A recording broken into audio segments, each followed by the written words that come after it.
The following is an Operation Podcast production. I think that people have got into this mentality that the more you do, the more you're going to grow. Sometimes it's about not doing something. I mean, about actually choosing to stay in silence, to work on yourself, to have your conversations, because it's a very fast-paced environment, the one that we are living today. And we believe that life rewards the ones that move faster.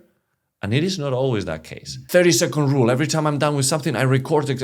I was going nuts. What have I really learned out of these 150 books? And I was taking notes. I was putting ideas down and I'm just putting so much in my brain versus really already tapping into what I have. I started to just face these conversations that led into these dark spots that I was like, oh my gosh, what am I even thinking? This is insane. And what I found in there is that you can take everything away from me and I'll still be fine. And you know why? Because when you start asking yourself the real raw questions, you start really getting to know you. And what I found out is that all I ever needed is all I've always had. Hey guys, Alvaro Núñez here, entrepreneur, best-selling author, helicopter pilot, and ultra-endurance athlete. And today we're gonna talk about how to level up your mind and to really turn your obstacles into superpowers. Welcome to Ever Forward Radio.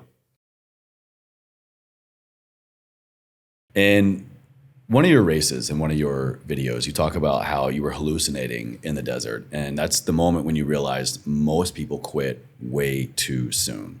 So what's the hardest thing you've ever done and why didn't you quit? Yeah, that's a question that I get asked a lot, but it's one of those things that I believe that every challenge that I do, it's harder than the previous one. So when I did the hardest challenge initially, was the toughest foot race in the world. It's called Marathon des Sables. It's 6 marathons in 6 days across the Sahara Desert, where you gotta carry all your food and supplies with you. And I remember that I was not a professional runner. And on the second day, on that second marathon, I was seeing the same person that I was following on social media, that he was so incredibly gifted and talented, and he was winning all the races. And I saw him right there, calling the helicopter because he was quitting. And at that point, halfway through the second marathon, I was peeing blood. I was getting cramps. My feet were completely destroyed. And I was starting to bleed on my shoulders from all the weight that I was carrying. But what I didn't tell you is that when I enrolled in this race, I did it because there was a bigger purpose. And I did this campaign called The Weight of Depression, which was really carrying a weight that represented the way that so many people have been carrying inside, that depression that a lot of people don't speak about. And I've had some family members and some friends that committed suicide. And I wanted to do something about it. And that whole mission was to bring that weight all the way through these conditions, the toughest foot race in the world, and then bury that weight at the end of the race. Oh, man. So on that second marathon, when I saw this guy quitting, I thought to myself, who am I to even continue? Again, comparison is the thief of joy. I started to compare myself to somebody that I put in this pedestal. But it didn't matter, because at the moment when I dropped my backpack and I was going to grab the walkie-talkie to call the helicopter, I saw that weight. That was the reminder of why I was doing that race. So instead of quitting, I silenced that voice and I started to hear the why behind this race, all the names of all the people that share those struggles with me. So I put that backpack on and I kept on going. I finished that second marathon. And when every single individual thought it was impossible to continue, I kept going. I no longer was thinking about doing 4 marathons more. I was thinking about the little steps that I had to do. I was breaking it down into tangible goals that built momentum. And the mind kept getting stronger because it was already attached to that strong why, and quitting was no longer an option. So while my body was breaking down every single step, my mind was getting stronger. And it got to the point where at the end of the race, I was no longer even thinking about just finishing the race. I believed that I could win the race. And I crossed that finish line on the last day among the first few people. And this is a testament that when you believe in something bigger than yourself, when you have that mission, that purpose, that devotion, you're capable of the impossible. And I always say, motivation fades, devotion stays. Yes, yeah. And especially when you made it about other people. Sometimes I think people struggle to to have or to maintain that higher calling, the bigger purpose when it's just about yourself. But yeah, kind of kind of taking that burden from other people, remembering the burden of other people, kind of takes on a whole new form of empathy and motivation that is extremely powerful. Clearly, it worked for you.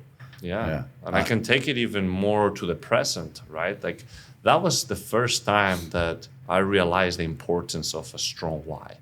Because I've always done things just for the sake of doing them, because I want to challenge myself or because I'm having goals and I want to accomplish them. But it was always about me. Yeah. When you start doing things that go beyond yourself and it's a strong purpose, man, you become unstoppable. And I carry that same mentality ever since for everything I do, in all the physical challenge, but also in business. And you got to start looking beyond what it is there for you. And just now, when I did this race across America, the world's toughest bicycle race, 3,000 miles coast to coast in under 12 days, I didn't have a why.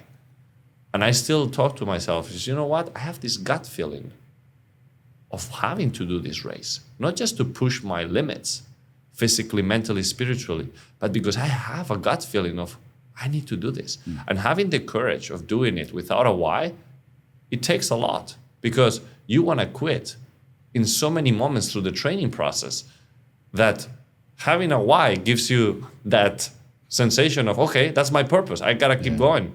The training, long before you even get to the actual race. I mean, that's where a lot of people fall off. 100%. And it's not just the training, but all the logistics. And for me at that moment, I definitely was encountering the most difficult challenge that I've ever faced. And it was one of those moments where I realized, okay, I don't have a why. Why am I even doing this? I was in the middle of a 10-hour bike session. And when I was 5 hours in, I said, fuck this. I'm done. Like, why am I even doing this? My body was breaking down. I started to think about, I'm a month away from the race. I don't have sponsors. I don't have a team. I'm barely able to do 10 hours in a row on a bike. What the hell were you doing? Exactly. And at that point, I'm like, who am I trying to even fool? I'm just fooling myself by pretending I'm trying to do this. And I thought to myself, you know what? This is not for me. I'm wasting my time. Like, I'm literally just quitting and giving up on so many other things that are so important for me to do this race, because I didn't know it was going to take so much. And then all of a sudden I'm doing these 10-hour bike rides per day. And in one of those sessions, I'm like mid-session and I'm just breaking down. And I'm like, what is happening? And I started to cry for the first time. And I called one of my friends who has done this race in the past on a team, which means that you divide the miles between the different individuals. And he told me, it's like, Alvaro, like what you're trying to do is a mission impossible. Like, why don't you do it the following year? Or with a team. Yeah, or with a team. Like what you're trying to do solo, it's just like, it makes no sense. And, a part of me was like, do I want to listen to this voice or do I want to find a different opinion? And I called my dad, who I've always been very connected with. And growing up as a tennis player, I've always had my dad by my side. And I called him. And before I even told him anything, he said, son, I have something to tell you. And he told me I got diagnosed with cancer. I have advanced stage cancer for prostate. Did he know what you were doing at this time? Yeah, because I was a month away. So I already did the race to qualify. I already did all the training. It's just that it just got more and more intense towards the weeks prior to the race. Of course. And when I was calling him, it was to ask him for advice. But before I even got into it, I asked him how he was doing. And he told me this. And it took me by surprise. So before I even asked him anything, I said, listen, you already gave me the answer before I even asked you. I'm going to go to Spain to be with you for whenever this treatment is taking place. So when is it? And he told me something that surprised me. He said, no, you're not coming because it's taking place in the same time that you're doing your race and you're not quitting. And we made this agreement where if I didn't quit, he wouldn't quit either. And he wanted to be a professional cyclist growing up. And to see his son competing at the world's toughest bike race, it was unbelievable. And that moment, it just changed the whole perspective of what I was doing. I no longer was looking for a why. The why found me. And every pedal since then had a purpose. He was fighting for his life. I was fighting for my soul. And that agreement kept us together and kept us moving. And no longer was a question of whether I was going to do it or not. I was so determined because quitting was no longer in the equation. Yeah. And that was it, man. I think that one time you might have that why, sometimes the why will find you. Yeah, let's go there next. I think a lot of people are hearing that and it strikes them because I think a lot of people have been searching for their why. They're trying to create it, or I go to school for this thing, therefore I get this job, and therefore I am this person. Yeah.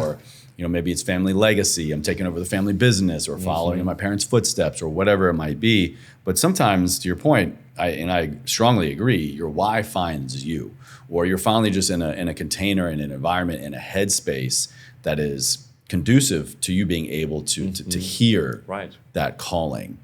How would you recommend, or what has worked for you maybe to put yourself in the environment physically, mentally, emotionally, spiritually to be able to fall into alignment with that why and for it to find you instead of just always searching, navigating, looking for that purpose and that calling? It's a great question. And I think that it all comes down to intentionality. A lot of people do things half-ass. It's about going all in. Whatever you choose to do, go all in. Go with intention. Go with purpose. Go with something that goes beyond just doing it. If you're going to do something, try to do it at your best. And with that process, you're going to start unlocking new ways of thinking, new ways of approaching a different goal. And you might realize that this is derailing you or putting you in the same path. But at the end of the day, you're moving. It's about taking action. A lot of people start thinking, but they never take action. So, but isn't taking, sorry to cut you off, but I think just the taking action part, I think, is the difficulty when people don't have a very clear why. Like, how can I take action? How can I just, put one foot in front of the other if I don't know exactly why, or what is my purpose, or where is this leading to? How would you kind of navigate that? We always have options in life, right? Like when you have options in front of you, whether it's doing nothing or doing something, what scares you most? And I've always had this mentality where if I have options in front of me, I will always choose what scares me. And that has built a path of growth. That's it. And you will always have options. Option of doing nothing, option of doing something. Okay, I'm choosing to do something because it scares me more. Okay, now that I'm going to do something, what options do I have? Do this or do that? This scares me more. I choose this. And you start building your own path. But there is always questions that you can ask yourself to start taking action towards something. Yeah.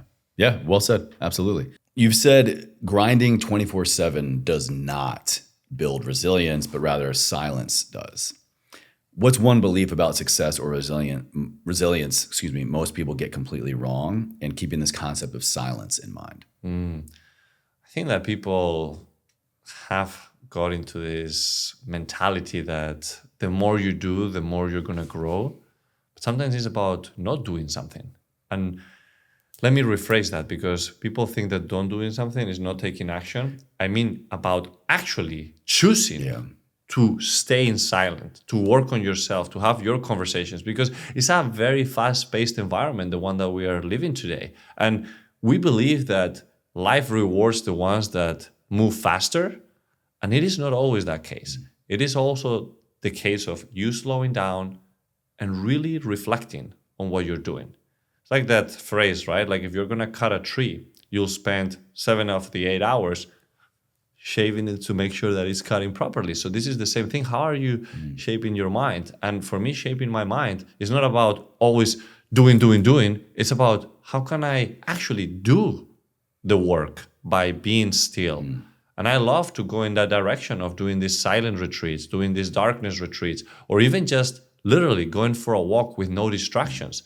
People don't often want to be on their own thoughts. They just want to be attached to the phone, talking to somebody or doing something, and they are avoiding the most important conversation that you could ever have, which is with yourself. The one with yourself. Yeah. That's probably one of my biggest and most favorite productivity hacks, life hack, health hack is just going for a walk completely alone. And alone meaning not with another person, not with your AirPods, not with anything.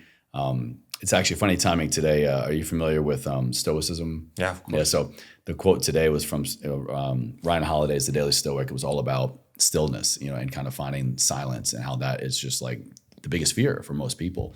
And are you familiar with this book, Stillness is the Yeah. Key? Game changer Great. for me. Great Game book. changer for me. And it truly is.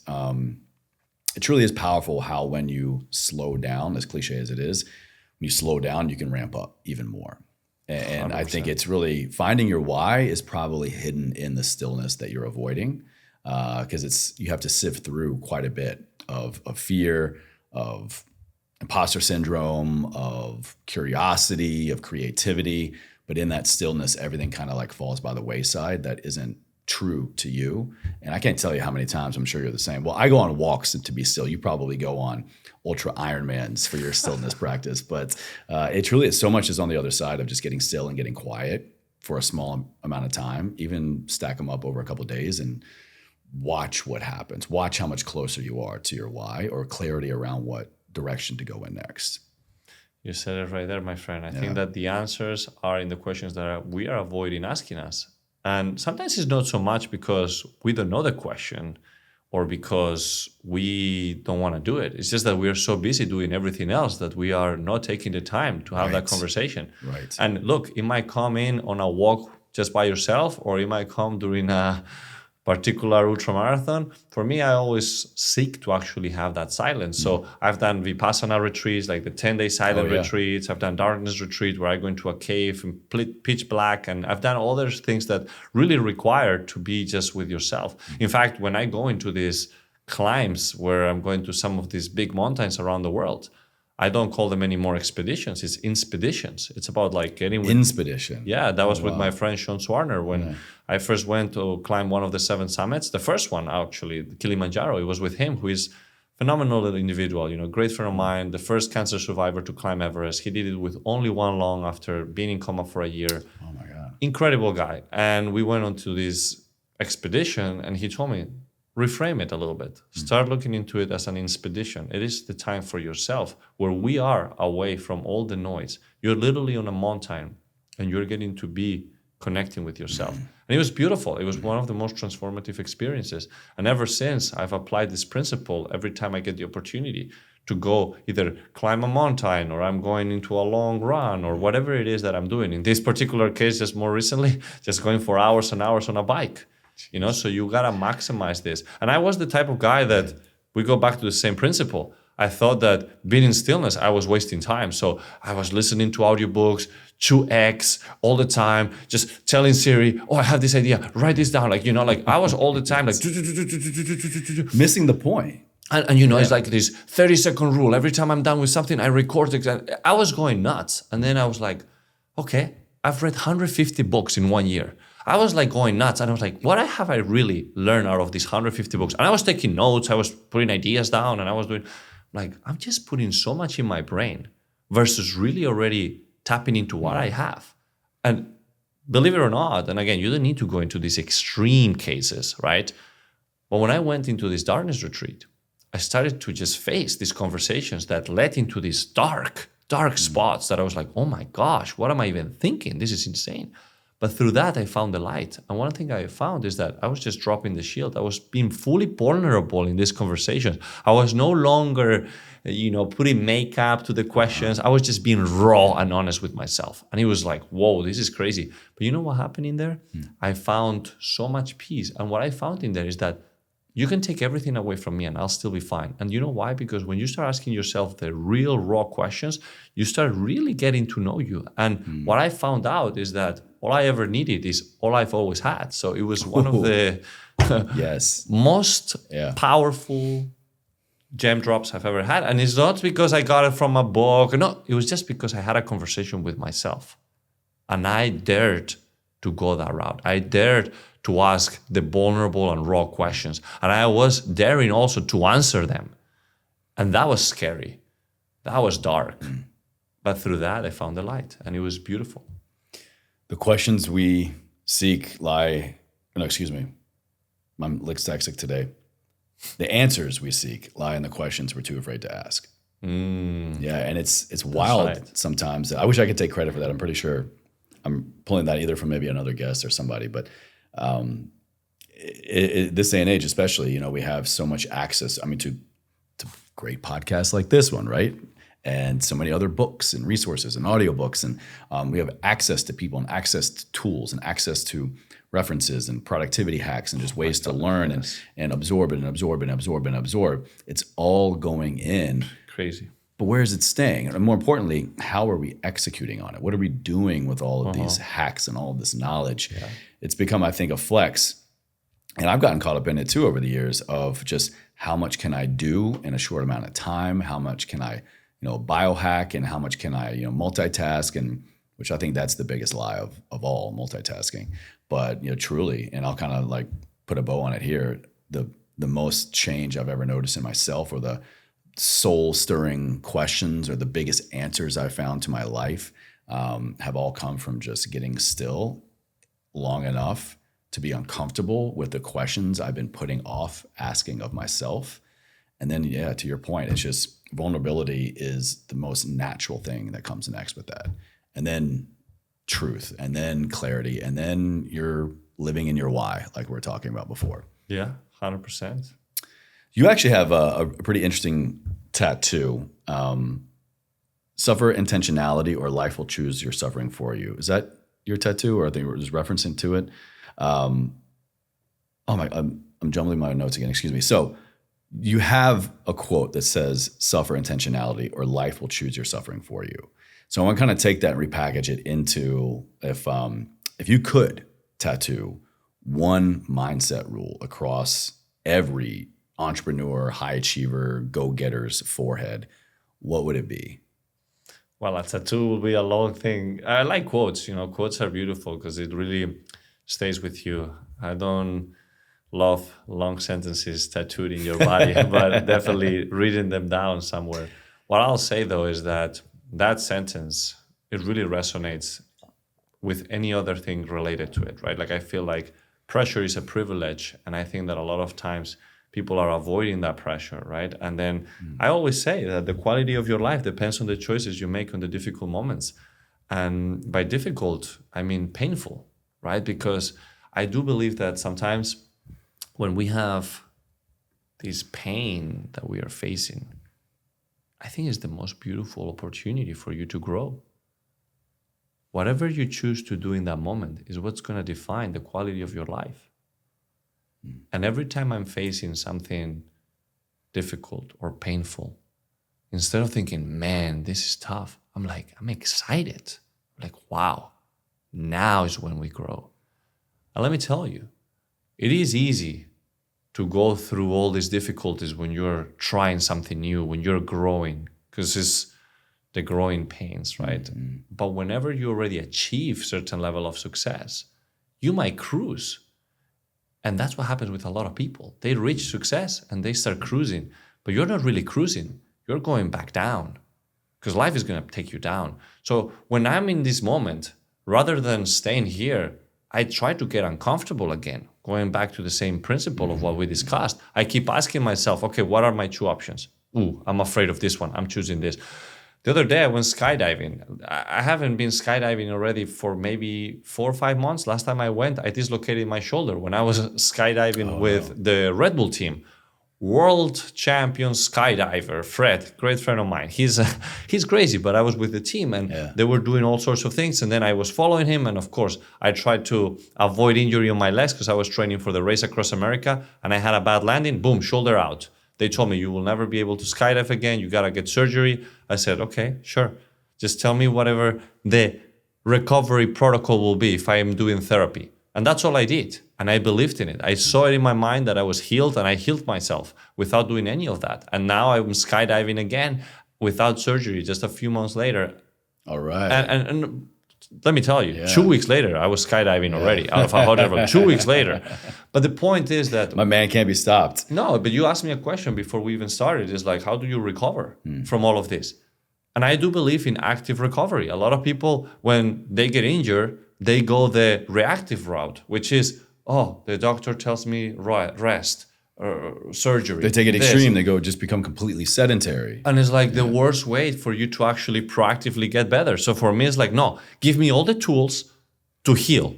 And trust me, if you're telling me 1 hour, I'll do 3. And I'll be doing it while I'm doing phone calls. I don't care. And I went obsessed into fixing my shoulder.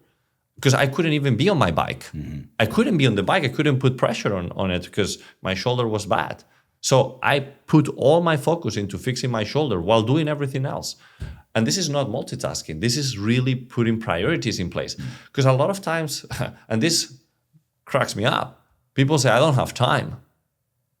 Well, you're not making the time. That's it. You are choosing that that's not a priority for you. It's a choice. If your son was sick, trust me, you'll make the time to make sure he's not sick anymore. So you're now just telling me that you don't have time, but the reality is that you're not choosing to make that your priority. So for me, fixing my shoulder was a priority. Now my priorities have shifted. Shoulder is good. I'm shifting towards something else. And it doesn't mean that you got to have only one priority in life. You can have multiple priorities and you got to break it into different buckets, right? Like your day. Those can even change right, day to day, week to week. Of course. And you can break your day into so many different buckets that you just feel that you can do different things throughout the day. So look, I think that it all comes down to action, right? It's easy to just say like, oh my God, it's 10 p.m. I had a long day. I'm good. I'm just gonna, watch some Netflix. Sometimes 10 p.m. is when I started my training and I have 7 hours bike ride at home at 10 p.m. Damn. You think I want to do that? No. But if you're disciplined and you've already built momentum, and this is one of the things that I've always looked into, it's not so much about what can I accomplish. I always say the DNA of your success lays in your routines. And the reality is that if I've already developed a routine or habits that have helped me reach certain level of success, whether it's in sports or in business or in relationships, whatever it is, why would I let that baseline drop again? The idea is to keep your baseline and see how you can raise it. That's why I love the greatest in anything, in business, in sports. It's not because they achieved success, it's because they were able to stay at the top for so long. And even move that baseline a little bit is that obsession towards how can I improve every day? And that's beautiful. It is. It's beautiful. It's motivational. It's inspirational. It's admirable, I think even people could say. But I got to wonder, you've done so much already, which we're going to, kind of get into more of these specifics. Some you've even talked about. But at what point, what else is left when you're summiting, the world's biggest, highest, tallest mountaintops, when you're skydiving, when you're doing 7 marathons in 7 continents in 1 week and all of these things and, running successful businesses? Like, at what point do you go, like, I've done enough, or even what else is there? That is the question. Curiosity. Curiosity is what makes life fun, what it makes it worth living. Like what you just said is really the summary of it, is being curious. I'm curious for life. I'm curious to see what's out there. I'm curious to see what can I do with this body that we've been given to make the best out of it. And I always seek into this wheel of life on how I can maintain a balanced but extraordinary life. It's not so much about, because I've done so much in sport, how can I push the needle? And I'll give you a perfect example. Skydiving. I've skydived for 8 years, skydiving the most beautiful exotic destinations, have done all the fun, but you will never see me doing maybe a base jump. Why?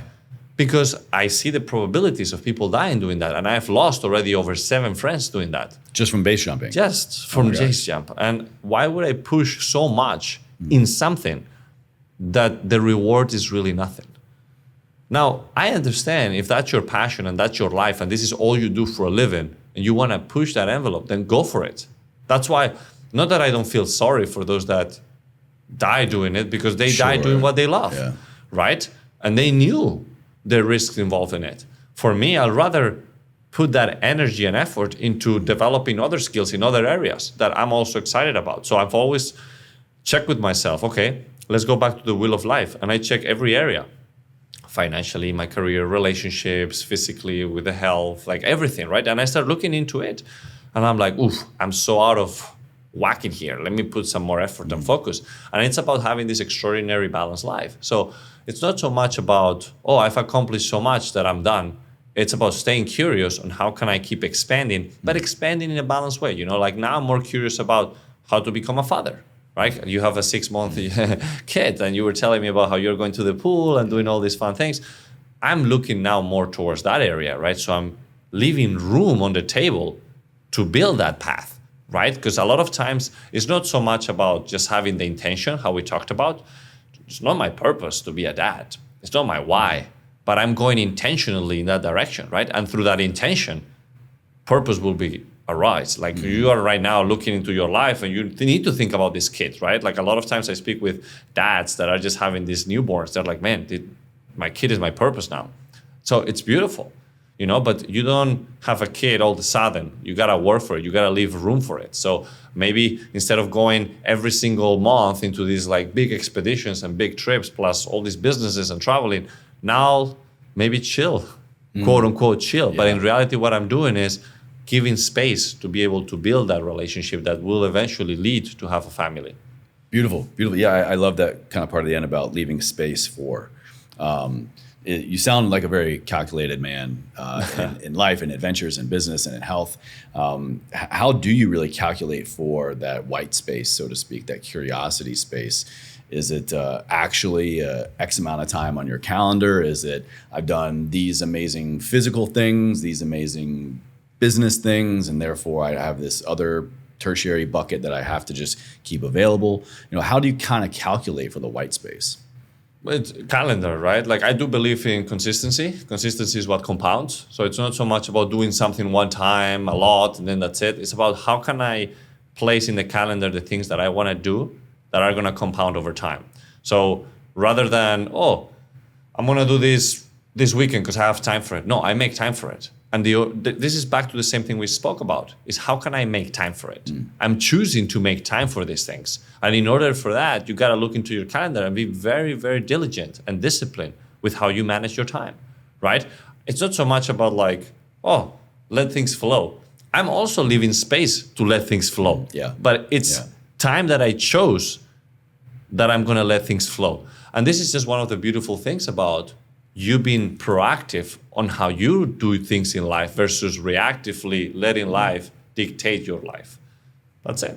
I think that's the big difference right there. For the difference between the person who gets things done or is in flow with their life and feels like they have a why or are in pursuit of it versus the people that don't and they just go, where's the time gone? It's the people that have these ideas and aspirations even, but then they're just expecting life and circumstances to make time for it. Yeah. Like whenever life just opens up and gives me 4 extra hours a week or clears my schedule for a day, that's when I will insert my goals and my aspirations and my passion projects versus like what you're saying. This is the difference between the doer.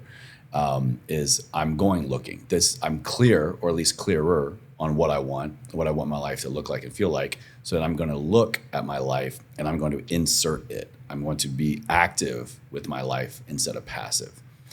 Not to say that, maybe circumstances might be right one day, but do you really just want to count on having purpose and fulfillment in life to maybe just happen one day for all the universe and people and life and job and kids to just fall into this magical space to where you can just like, 100%. Here it is.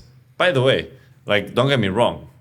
Everybody has different circumstances. Sure. And I can hear the people say, like, but you don't have 3 kids and debt and this and that and that. It's like, okay, well, I know people that have and have actually managed to do it. So it's not about, again, same thing that I told you about the marathon de Sables. Comparison is the thief of joy. It's not about you comparing yourself with me or with somebody else or with Chase. It's about really looking at yourself in the mirror and be like, okay, do I want to make a change? If the answer is yes, then do it.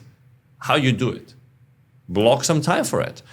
People don't want to block time because they are either afraid of what that could do to their lives because it might shake things a little bit, or because they don't make it a priority and something else is more important.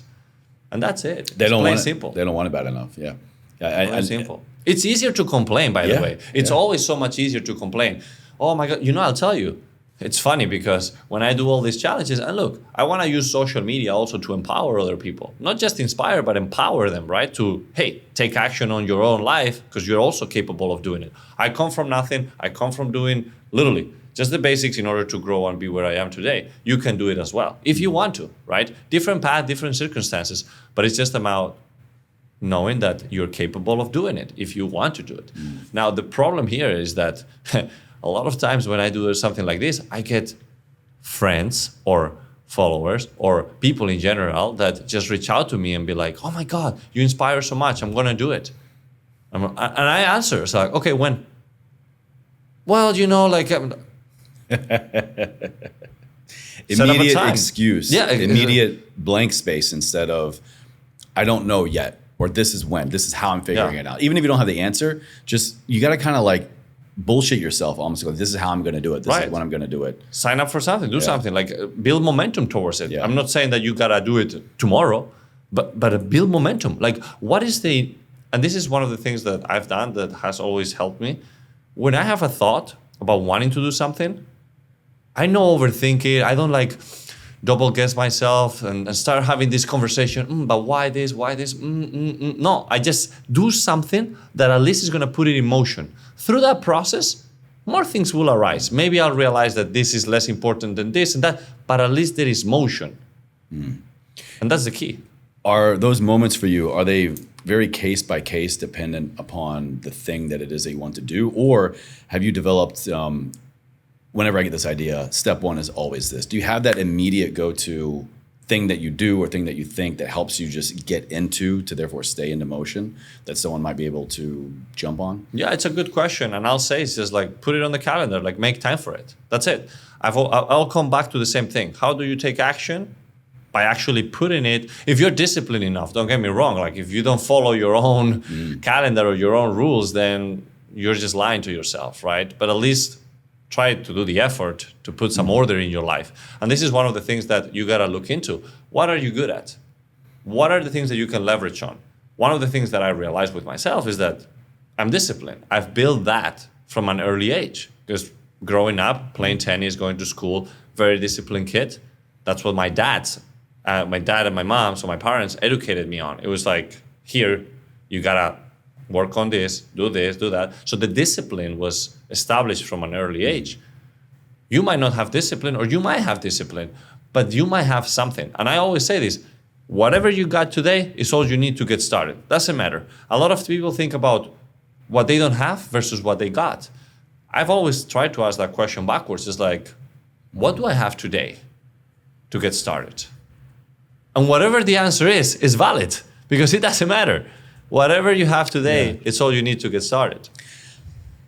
Again, I agree wholeheartedly, but I keep putting myself in the shoes of someone listening and going, they're still making an excuse. They're like, I want to lose 30 pounds, but I don't have the skill set. I want to go skydiving, but I don't know how. I want to start a business, but I don't know where to begin. For people, for argument's sake here, let's just bring it back to, immediately they know that they want something, but they immediately are met with an objection. They feel like I can't, I don't know how. What one little mindset shift would you recommend for them? Is it like, to your point of attaching a when? Is it a timeline? So just if I'm put yourself in action in any way. Doesn't matter, whatever it is, movement. Like, you want to lose weight, go for a run. Don't even think about anything. Like, what is the path of least resistance? To build momentum, to build motion. When I signed up for an Ironman, I didn't overthink it. Like, I just went for a run. And I said to myself, it's like, I'm going to run as far as I could. And whenever I'm done, I'll keep going. And that's what happened. I threw up and I said, great, this is what I was looking for. I was looking to get to a point where I cannot go in.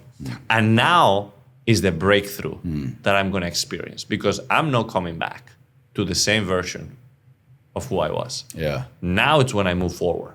And this is exactly sometimes as simple as just putting yourself to the test. And if you fail, guess what? You'll try again tomorrow until you find that breakthrough. Because for me, at least, it was always about, how can I put myself in a position where either I fail or I have that breakthrough. And sometimes the failure is the breakthrough.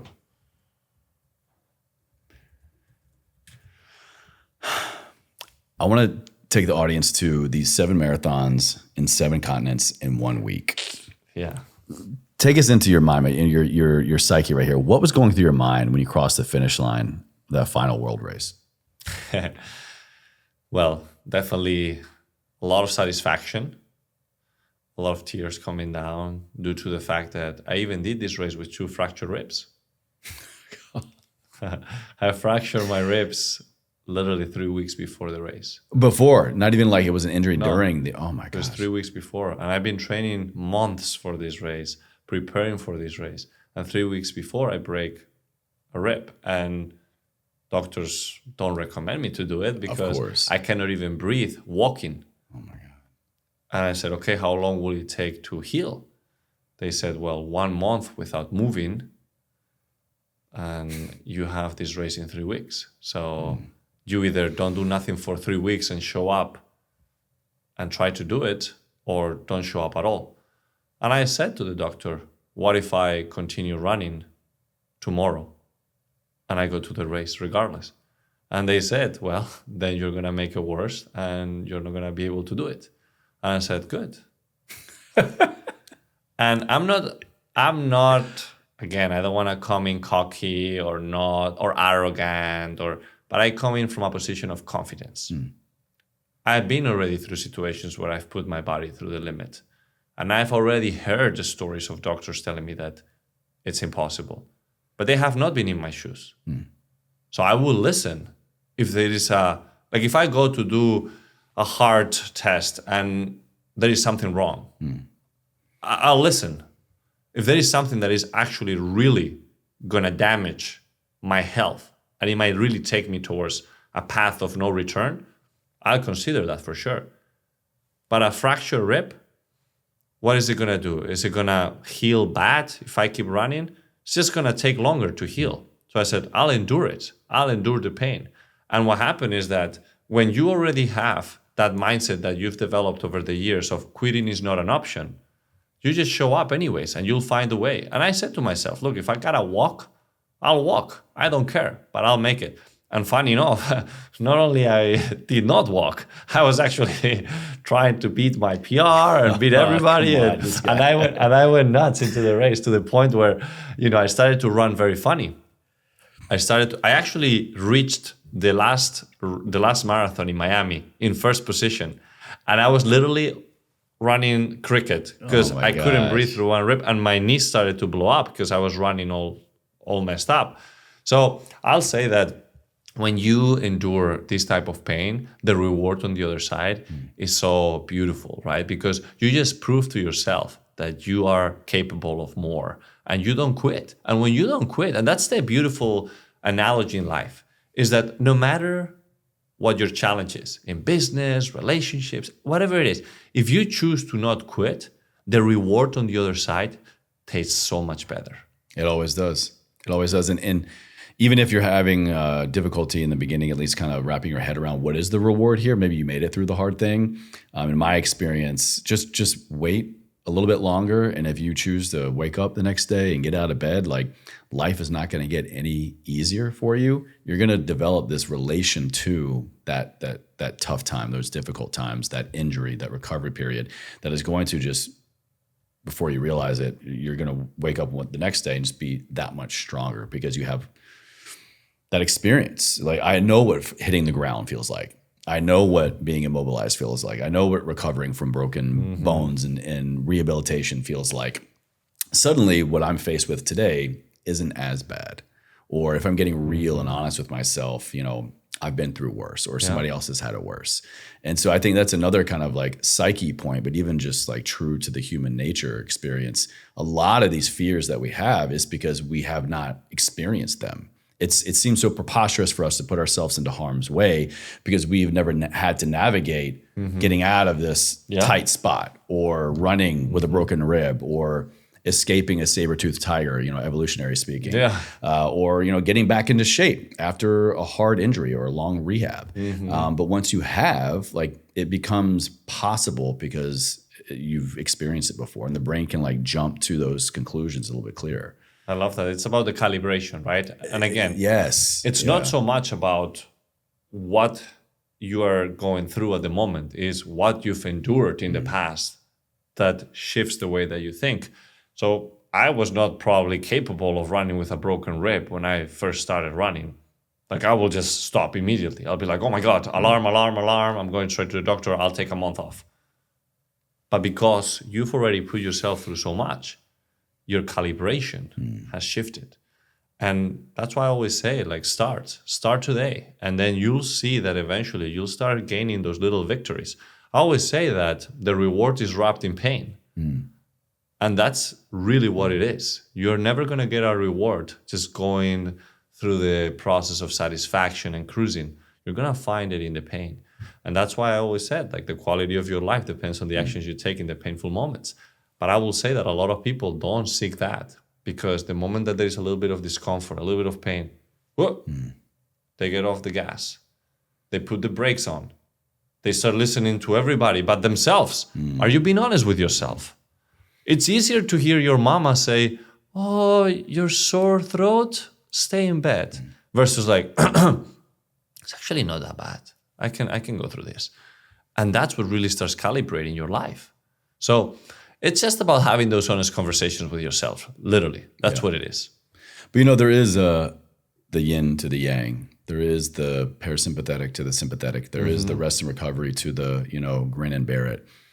And I believe there's a time and a place for it. And, I think I'm even hearing you say there is a form of it where you kind of, you periodize it. You have this white space, this creativity, but specifically physically here. Oh, yeah. What does that look like for you? Like, what does downtime look for you? How do you not go crazy when you're in recovery mode? And like, just like, you have to have just like an off switch, right? Oh, for sure. Well, I mean, this is funny because I've heard this before and I agree. Like, the big differentiator is that they don't have an off switch. Like, they literally just stay on all the time. Like David Goggins, I'm pretty sure that guy does not have an off switch, But it's always on.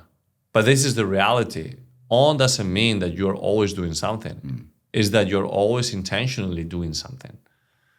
That's the difference. So intention is the dividing factor. Intention is what makes the difference. I'm intentionally choosing to recover. I'm intentionally wanting my brain to unwind by going for a walk. I'm not just switching it off and seeing what happens. I see. You know what I mean? Yeah. You take control of your life by always being on. And again, not everybody wants to do that. I don't drink alcohol. Why? Because that turns my switch off. I don't do drugs. That's an intentional choice. Exactly. To your point, yeah. But again, if I'm choosing to take drugs or to drink because I want to turn that off, then I'm wanting to be off for a minute. I'm choosing to stay on the whole time. So anything that is taking me away from that, I don't want it. Even when I go to sleep, I still want to be on. How?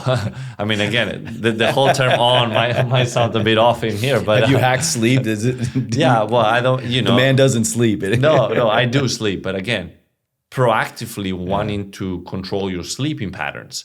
Like, I want to make sure that I'm choosing to sleep X amount of time. I want to have X amount of quality. So what do I need to do in order to do that? Well, do I put certain glasses that protect me from the light at night? Do I eat earlier on and specific meals that I know that help me sleep better? Do I do certain exercises that help me sleep better? Whatever it is that you've been doing over time, seeking to improve, it is, again, a choice that you're putting in front of you to be better and to be intentionally, right, about what you do next. So that's it. I mean, I'm not saying that you got to be a robot. I'm not a robot. And in fact, I love going intentionally to spend quality time with my family. And that doesn't mean like, oh, I'm doing this and I'm choosing to do this and I'm choosing to talk about this and I'm choosing. No, it's not about choosing. You choose blocks. Yeah. I'm choosing now to be with my family and I'm choosing to engage. Yeah. And that's it. It reminds me of this. I was at this event years ago. Do you know who Bedros Keuilian is? Have you heard of it? He's the founder, CEO, or former CEO, but founder now of this fitness franchise called Fit Body Bootcamp. Okay. And what's his name? Bedros Keuilian.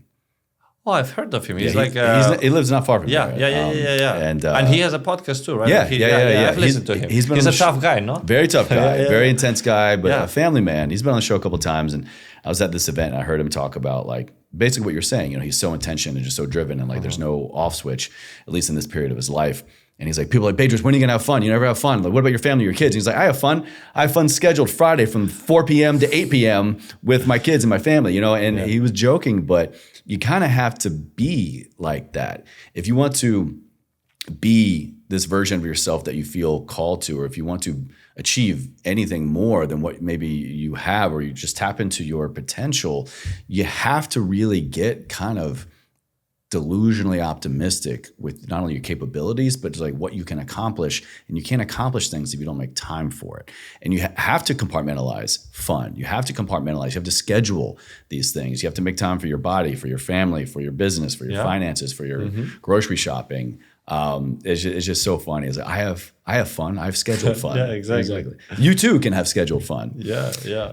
So a lot of your work, or a lot of your content, I should say, is, highlighting, the struggle and the pain and the endurance and just these accomplishments and these races. So how has your journey shaped your view on global storytelling and branded content? Are you now looking for, what's the thing that I can do because I know it's going to be a great piece of content, or what's, the coolest edit that I can shoot at the coolest place, and therefore it requires me to be in just this grueling, physically demanding situation? The world right now, we're literally looking through the lens so many times for business, or for just, reach, to your point, also empowerment and inspiration. How has that changed for you, or how do you navigate that now? No, it's a good point, right? Like now everybody's fighting for attention. Attention is one of the strongest currencies. And with social media growing at the speed that it's growing, everybody wants to grab a piece of it. And I'll be lying to you if I say that I don't use social media to benefit from it from a professional standpoint. But I don't really do social media just for the sake of, this is my business, because it's not, right? Like, yes, I'm going to do something regardless. I don't care, really. If you watch or you don't watch, I'm actually going to do it because it is something that is inside me that wants to do it, right? Like I'm pushing myself. But if I'm able to share my journey with the world in a way that is going to empower others to move on, game on. When I go into conferences and I speak about certain things, some of the stories that we shared here today, like the Marathon des Sables, people are in tears and they take action. And this is one of the beautiful things that I've realized, that storytelling matters more than performance.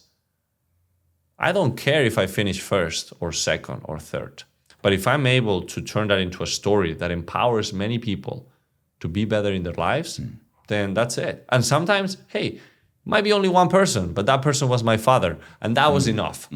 So I always seek to do the things that I'm doing for two reasons. First, personal fulfillment, because it really fulfills the way that I feel towards life. Like it has more purpose, it helps me grow in multiple areas, right? Physically, mentally, spiritually, financially, whatever it is, right? But at the same time, the second, which now I'm seeing that is even more important, the impact that it's having in others. So everybody's been put in this world for a reason. I'm not saying that my reason is to go and do the toughest challenges in the world and share that with the world in order to help them become better. If that's the case, then beautiful. I've been talking right now to some producers that want to do documentaries and a series. Of course, the Screams docuseries. And it's great, whatever. But I don't really feel like that's my calling. I actually don't want to move that path. I'm looking if it happens, okay, but it's not. No, but look, the reality is that, I started with social media when I was, because I'm actually an entrepreneur by heart. I have a real estate and a marketing agency, and that's how I really fund all these fun adventures and hobbies. But the reality is that when I started in real estate, I was not doing traditional real estate. I was actually renting luxury villas in jet set locations. And in order to reach to an audience that could afford staying at these luxurious villas, I had to bring on what back in the day were public figures, right? Nowadays, we call them influencers. Everybody's an influencer, so I don't even like that word. But I wanted to reach the people that could afford these things. And I realized that the easiest path was to tap into other people's audiences, OPAs, right? And if these public figures live out of their brands, if I invite them over to stay for free at a villa that is $5,000 to $10,000 a night, in exchange of just some publicity and to connect me to these individuals, then game on, right? And then you start leveraging that and bringing other brands. And it was a lot of fun. This was like, again, 9 years ago when Airbnb was starting outside of the States. And it was great because it really realized, like I was really thinking, wow, this is the perfect way for me to tap into luxury lifestyle, to meet interesting people. And it really was a lot of fun. But working with all these influencers, eventually I realized that wow, I'm building a brand for my business, but I'm not building it on a personal level. This could be interesting. You can make a lot of money with this. You can have a lot of access with it. And that's what I started doing. You know, I started to build also my personal brand, and eventually it led to the business evolving and doing the sales, then development. Like, it's just been evolving. We host a lot of events.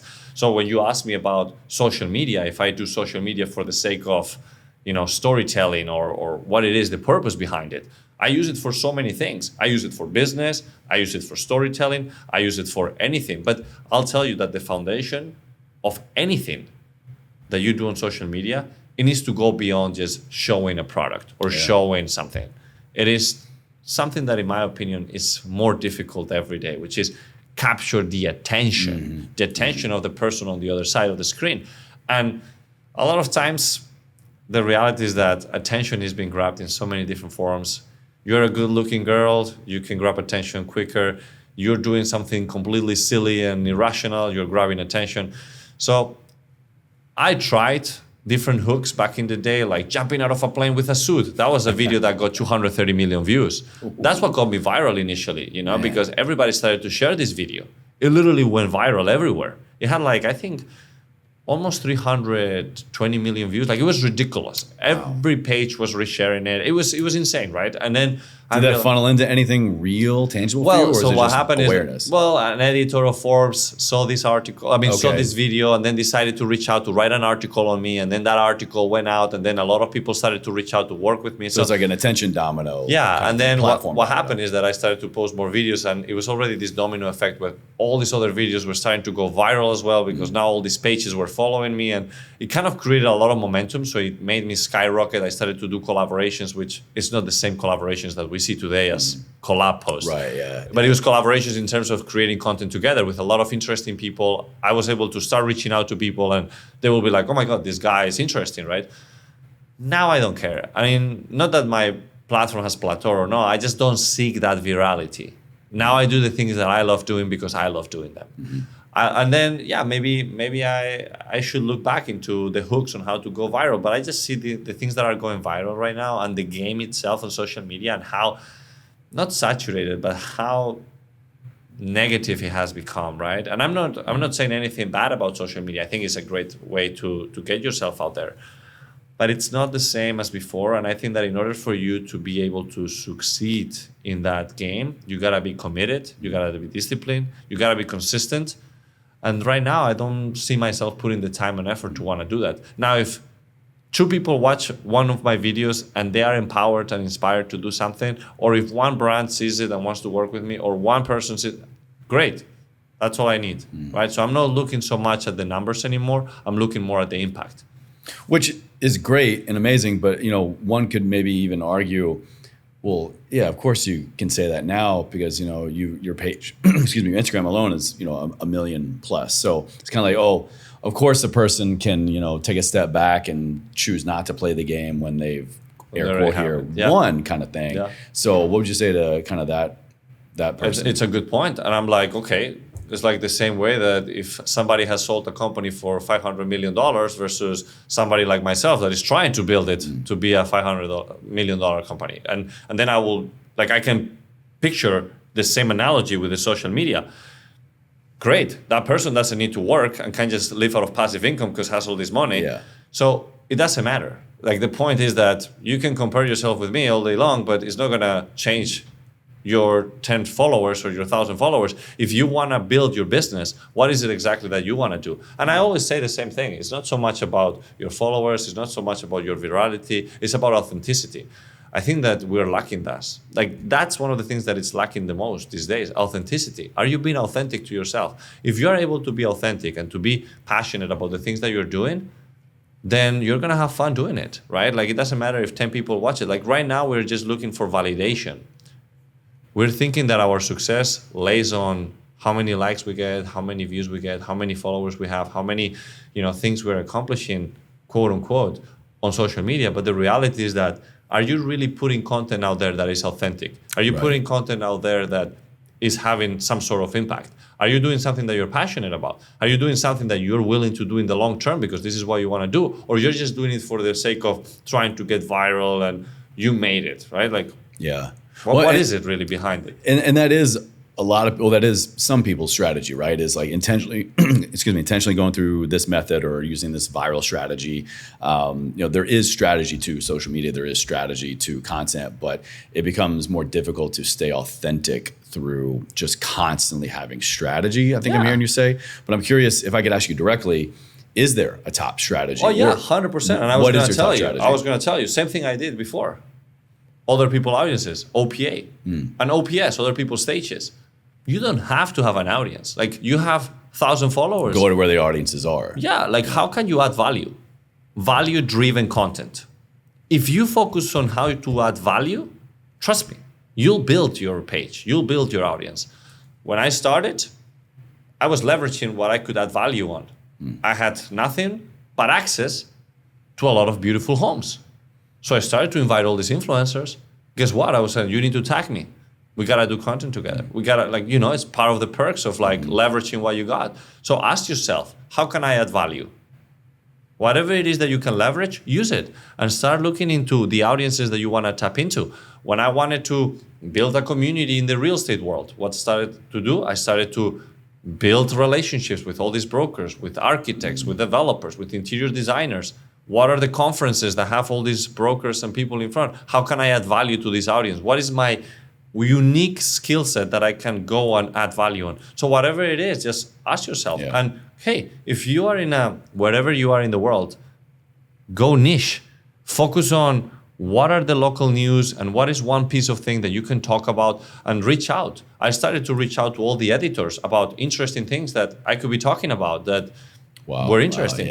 And hey, you might get 9 no's and 1 yes, and then 1 yes that might lead to something else, and then you can use that as leverage. Because what I did is that when I was doing either a piece of content, collaboration, some news that came out, I will package all of this and use it as leverage to reach out to more people. Yeah. So it's the domino effect. You just got to get started. Yeah. The beginning is always the more difficult part, but you just got to, again, and I will drill this down, intentionality. Just go with intention. What is it that you want to do? Value driven. Like how can you add value and add intention into whatever action you're taking? So I use the 3 words that I like the most. Intention, action, and then value. Can't disagree with you there, man. And I think this is a perfect way to kind of navigate to my final question. The whole purpose of the show is to help me and my audience find amazing stories and peoples and experts and authors and entrepreneurs and adventurers to tap into unique areas or all areas of well-being so that we can learn how to move forward in one of them or all of them to keep living a life ever forward, I say. So Alvaro, what does ever forward mean to you? If I were to say, how do you live a life ever forward? How would you interpret that? To keep moving, take action, to level up. That's really it. I think that and through intentionality. I think that this is a summary of what we just discussed right now. Like literally ever forward is a summary of this conversation. It's about just intentionality, taking action, adding value, and really to not giving up.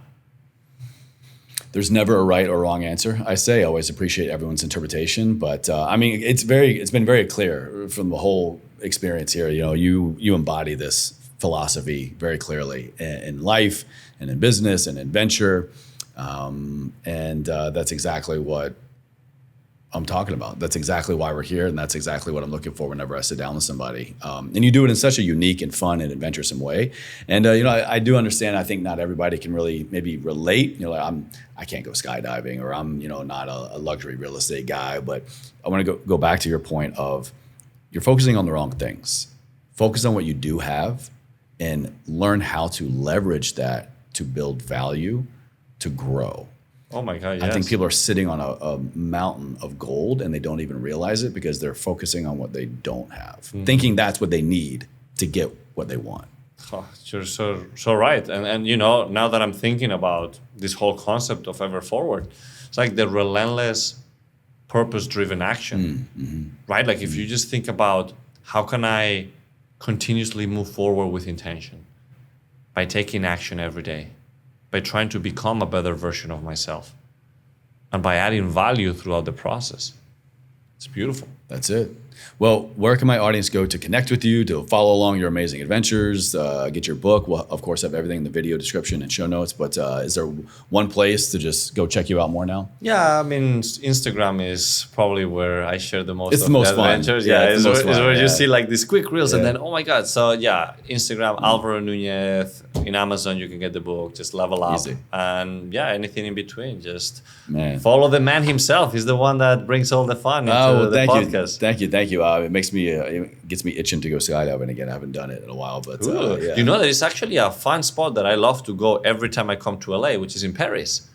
Oh, I've seen this advertised. Yeah, It's yeah, amazing. yeah, And they yeah. also have hot air balloon jumps Yeah, in there. yeah, That's yeah. where I did the last hot air balloon just a few months ago. no way. Out of the swing. It was so nice. I don't know. Maybe my wife might have more I was gonna hesitation to me say- now. She's like, no, we have a son now. We got to be more I was going more to tell you calculated. that I with don't know. a 6 month year, Yeah. like I'll tell you, this is one of the things that I keep hearing is that your risk tolerance changes when you have kids. Absolutely. Yeah, it's like, normally I would, but now I'm kind of Now, like calculating more. Yeah, calculated risk. Exactly. Yeah, maybe later on we'll do it together. Beautiful. But this was so much fun. Thank you so much, man. Thank you for having me.